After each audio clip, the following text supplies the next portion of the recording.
The scent that stayed, a journey through grief, forgotten letters, and the winter jasmine that bloomed long after she was gone. The day my sister passed, the sky was pale and quiet. The hospital didn't hum the way it usually did. The machines still blinked and beeped, but there was no urgency behind them. No nurses rushing past, no phones ringing off their hooks, only the hush of something just missed, or maybe long gone. I remember standing there, unsure what to do with my hands. I kept pressing my fingers into the lining of my coat, grounding myself in the shape of the moment. They called her name once, just once. No one else responded. At the service, people whispered in the soft, rehearsed tones of sympathy. Words like, "She was so full of life and such a kind soul," passed between hands holding white chrysanthemums. I nodded, I bowed, and I thanked them. But mostly I stood still. The house after was too quiet. It swallowed sound, even the light footsteps of guests leaving one by one. Jiwon's room remained untouched. Her folded sweaters, the coffee mug half-rinsed beside her bed, and the scarf on her chair like she might return at any moment to wrap herself in it and go out. The weight of her absence didn't arrive in one blow. It seeped in slowly. They said she'd been doing well, said she looked peaceful that morning. They didn't know, none of them did. But I did. It hadn't been sudden, not really. She had come back to our family house 2 winters ago, dragging a suitcase too light for the years she'd spent away.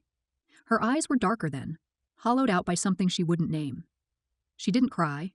She didn't explain. She just asked if the spare room was still empty. She spent days by the window, watching the world move on without her. Traffic beyond the trees, birds nesting and flying away. Her body was there, but her soul stayed suspended, like she was waiting to be called back into herself. It took her months to say anything real. Her marriage had ended, she told me, betrayed. The word came from her lips like it cost something. She had lost more than love, trust, certainty, and even the sense of who she was. Everything unraveled, she said once, and then nothing more. She didn't ask for comfort, only space. But the space didn't heal her, not at first. Time passed like water running under a frozen, there but unreachable. Then one morning she returned from a walk with tulips, arranged them in a jam jar. Next came roses, then wildflowers. Little arrangements appeared around the house like offerings. She found a job at a flower shop by the river. Came home with soil under her nails and air in her hair. I thought maybe she's finding something again. Maybe she's building a world out of petals and silence. For a while it worked. She even smiled sometimes, left me breakfast, hummed songs I half recognized, the kind of soft return that didn't make a sound but filled the space around her. Then the nights came. She started leaving, sometimes for a few hours, then whole days. She wouldn't explain, just, I needed to be somewhere. Her eyes were duller on those nights, her voice was a shade too faint. I thought it was her way of surviving. That maybe solitude was her salve. Until the call. They found her by the river, not harmed, not wounded, just gone. Her coat folded beside her, left like a punctuation mark, and that faintal is sweet, almost warm. Jasmine. I didn't recognize it at first. Later, in her room, I found a small, dried sprig tucked inside her notebook. Winter jasmine, the kind that blooms when nothing else does. I stayed in her room after. Not out of sentiment, but because I didn't know how to move forward. The sunlight came in thin stripes across her wooden floor. Her houseplants reached lazily for the window. Nothing moved, but everything remained touched by her. Then came the envelope. Pale blue, no return address. Inside a photo of our childhood home in Busan. We hadn't been there in more than a decade. It looked almost forgotten. The garden was overgrown and the gate was rusted. Yet someone had taken this photo recently. The timestamp on the back confirmed it. I recognized the ivy curling up the front porch. The next morning I packed a bag. When I arrived, the house didn't feel abandoned. The windows were cracked open. A mug sat in the sink with coffee stains inside. There were footprints in the dust.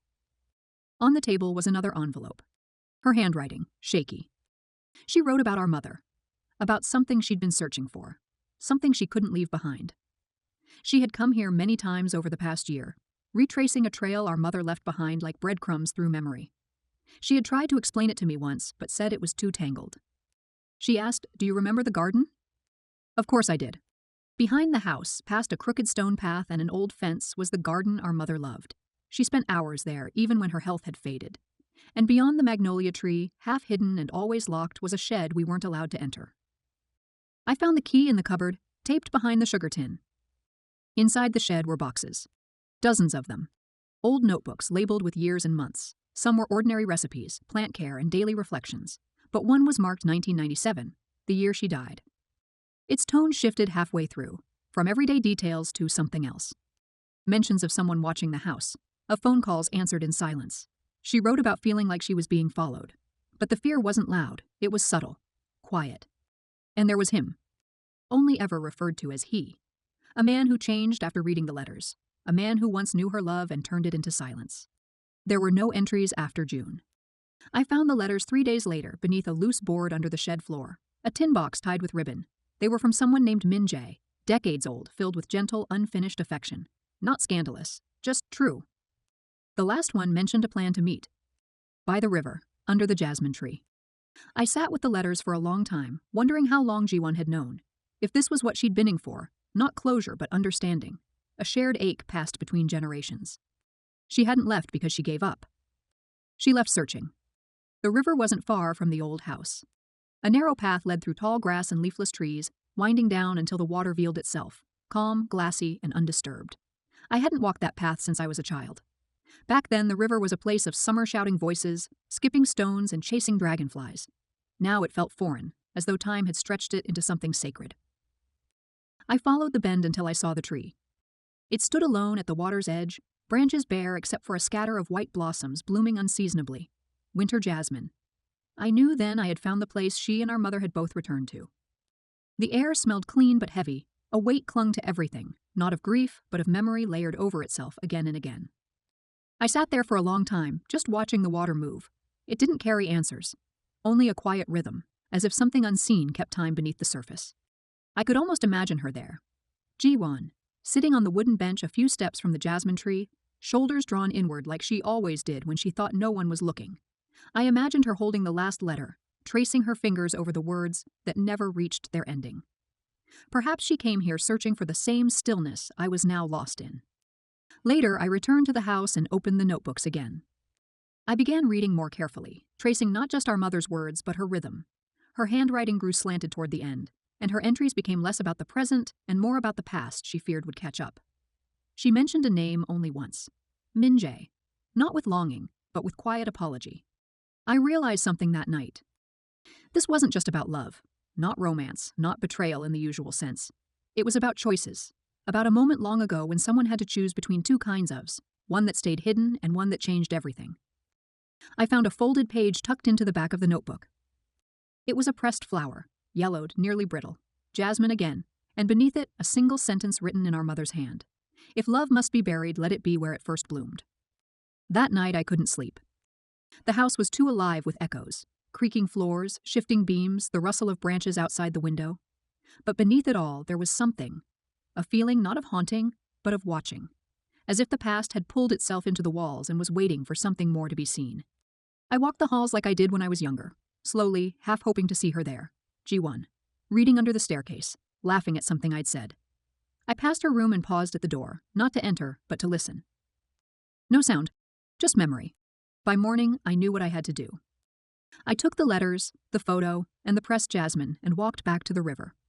I placed the tin box beneath the tree, digging a shallow space between the roots. The earth was cold and resistant, but it gave way eventually. I didn't say anything. There were no words that felt right, only the sound of the breeze brushing through bare branches and the low murmur of water nearby. I left it there, let it become part of the ground, not buried in shame, but returned to the place where it had once been full of hope. In the days after, I stayed in the Busan house, cleaning slowly, deliberately, not to erase her presence, but to feel her in motion again. I dusted the windowsills, organized the books, and watered the surviving plants. I unearthed old photographs, ones I didn't know existed, pictures of our mother smiling in ways I had never seen her, moments captured not for display but for memory. There was one photo of her, younger than I had ever known her to be, holding a letter in her hand, standing by the same jasmine tree. Something softened in me then. It was never about uncovering a secret. It was about understanding the pieces she left scattered across decades. About seeing her not only as our mother, or as Ji-won saw her, but as a woman who had once lived a life full of unspoken complexity. Ji-won had followed the trail not just to discover what happened, but to connect with the parts of herself she couldn't explain. The parts that broke silently. That wanted to understand how pain could be inherited not through genetics, but through absence. Through the things never said at dinner tables. Through eyes that looked away instead of meeting your own. I carried the last notebook with me back to Seoul. I didn't read it again, but I kept it close. There was something about the weight of it, soft, worn, but constant, that reminded me of her. Home was different after that. Jiwon's room no longer felt paused. It felt remembered. I began to clear it, not in erasure, but in quiet reverence. I placed her scarf in a drawer, donated her clothes. I washed the mug and used it myself on mornings when the air felt especially still. The jasmine I'd placed on her desk began to wilt. I replaced it. Every week. I stopped waiting for clarity, for grief to resolve into something clean. Instead, I began to understand the shape of it. Not like a wound, but like a thread woven through years, through voices, through the way light touches her empty chair. A thread that did not unravel, but tethered. And sometimes, when the window is open just enough and the wind shifts in a certain direction, I catch the scent again. Not strong, barely there, but enough. Enough to remind me that she had walked this path, that she had searched not for answers, but for echoes, for connection, for the mother we both only ever knew in pieces. And in that knowing, she found what she was looking for. Not release, not peace, but a place to belong to again,